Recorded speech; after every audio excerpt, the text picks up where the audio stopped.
Purezidenti Yoweri Museveni atandikire kuronda Akaruuru mu kyange kya Bugisu izobe rya nyamwebaziyo kandi erizoba yasiba mu rumanafwa hamwe na Buramburi.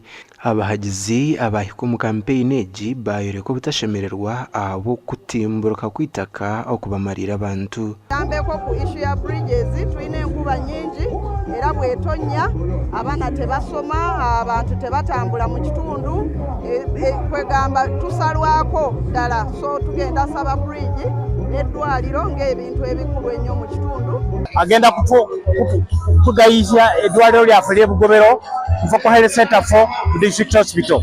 Kino ekibadde wano kiraga n'ekiri kifaananyi ekirala ekiri mu bitundu ebirala kiragira ddala nti obuwanguzi tubulina ng'ekibiina kya NRM. Mukuru w'empanuro z'ishengero ry'Ihanga Anita Among yabaruho kandi yashaba abantu kuhereza Museveni Akaruuru. Honorable Nandala Mafabi marries from my place. But I want to tell you the people of Tess are saying we will not give our muko. Let's first give President Yoweri Kaguta Museveni because he has done a lot of work. The people of Manafa are requesting Your Excellency that if you made it a municipality, it will also cater to the resettle the people in the disaster areas.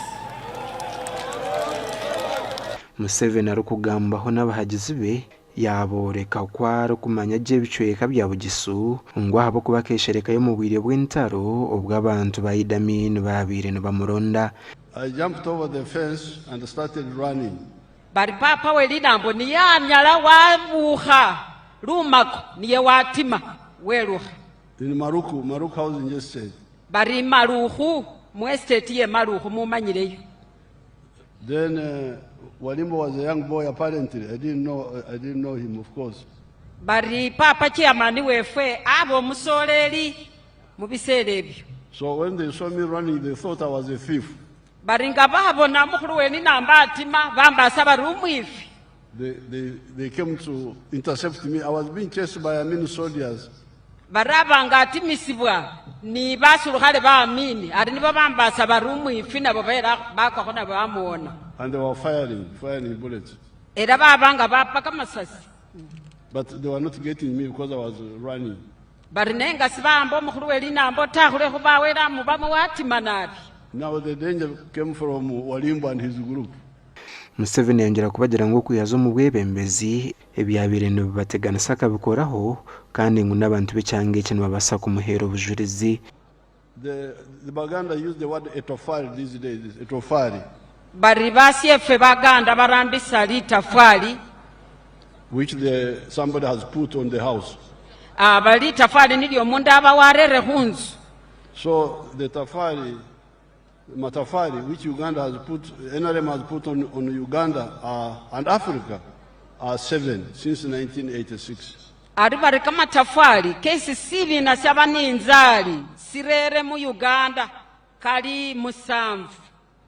The first one is peace, which some people are talking about.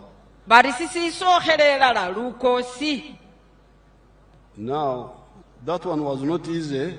It came because of our ideology of not believing in tribalism, not believing in religious sectarianism, in valuing every Ugandan irrespective of his religion, of his tribe, or whether he is a woman or a man. Okurugera hari President Museveni entunguka yongire omucyange eki noko kushaba abantu ngo bamutorane ayongere kubasya obuhereza. Muyembe pakena kapiripiriti iro ruri bari kuruhora hale tiringa cyenda mubiri. And Mbare Budadi na Rugugu is also being done. Bari kuhwama imbale pake Budadi na Rugugu nayo isironko nayo habatihora. So I have noted what your chairman talked about the other kilometers we can add on. He mentioned them. We are going to take it up. Kale bari papa wa rere muhora wa rekelesile wa bone nisho chairman amakusabana bari bekupaho muhodo. Now on electricity you see what has been done. Bari kumasanyalazi mwabone bibyakolebwa hali. Some of the sub-counties already have electricity at the headquarters. ogu yayanjura entebeekanisa ya gavumenti ey'okutunguura eby'obwegyese omu kyanga kya Bugisu. Purezidenti yaraganisa okubateeraho industrial park omu gomboro ya Kisuni erikuza kwetwa Masaba Industrial Hub. Gasha kwa Ram Edwin.